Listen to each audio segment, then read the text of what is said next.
Hai guys, welcome back to my YouTube channel. Today, aku ingin membahas tentang remote sensing. So, selamat menonton. Jadi, apa itu remote sensing atau penginderaan jauh?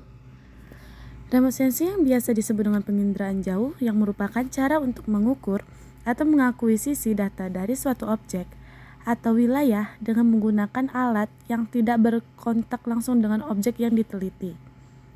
Atau singkatnya adalah mengukur objek dari jauh, misalnya diukur dari satelit, kapal, pesawat, dan sebagainya. Penginderaan jauh singkatnya adalah memotret objek dari jarak jauh. Penginderaan jauh ini dimulai dengan proses perekaman objek di permukaan bumi. Alat penginderaan ini memanfaatkan tenaga penghubung yang nantinya akan memberi data objek ke sensor sehingga menghasilkan sebuah data. Adanya prinsip cara kerja remote sensing, yaitu menggunakan tenaga cahaya matahari yang bisa meningkatkan suhu sehingga diserap oleh alat dan sebagian lainnya akan dipantulkan ke objek sehingga gelombang elektromagnetik ditangkap oleh sensor. Dan sensor tersebut umumnya terpasang di satelit, pesawat, dan lain-lain.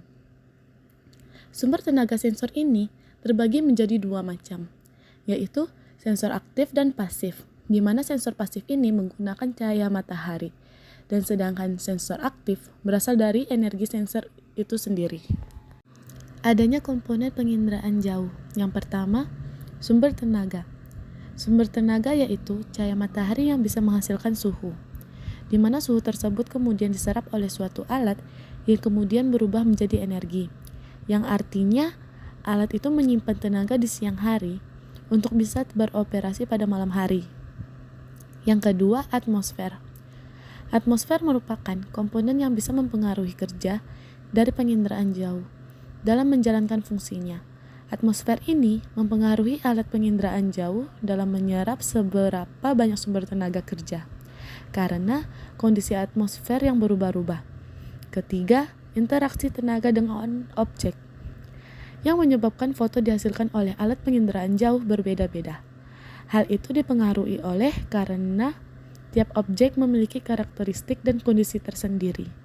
Foto yang dihasilkan akan terlihat gelap ketika objek yang dipantau memiliki daya pantul yang rendah sumber tenaganya.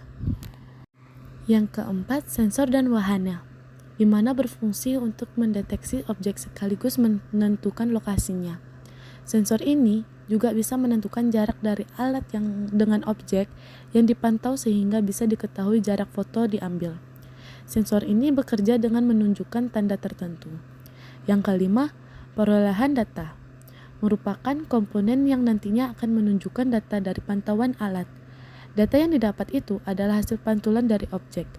Data yang dihasilkan ini terdiri dari dua macam, yaitu data manual dan data numerik, di mana data manual ini didapat dengan proses interpretasi citra, dan sedangkan data numerik diperoleh dengan perangkat lunak di komputer.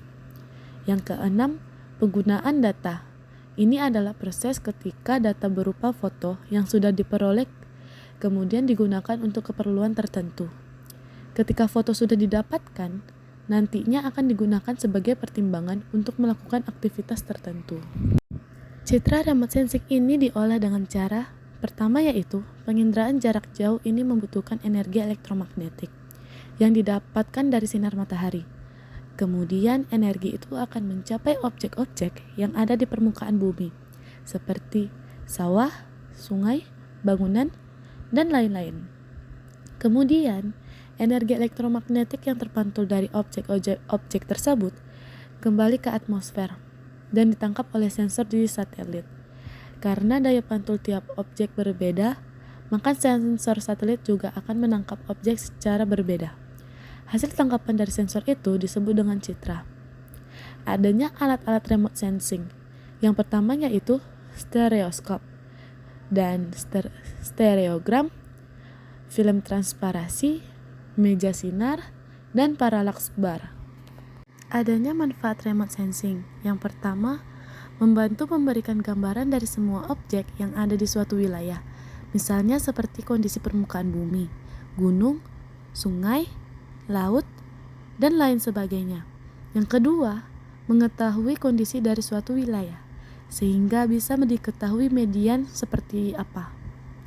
Yang ketiga, memberikan efisiensi, di mana efisiensi dalam hal ini berarti bisa memangkas waktu, tenaga, dan biaya, karena tidak perlu terjun langsung untuk memantau suatu wilayah. Yang keempat, memaparkan perubahan kondisi dari suatu tempat atau wilayah. Oke, sekian penjelasan dari saya tentang remote sensing. Thank you for watching.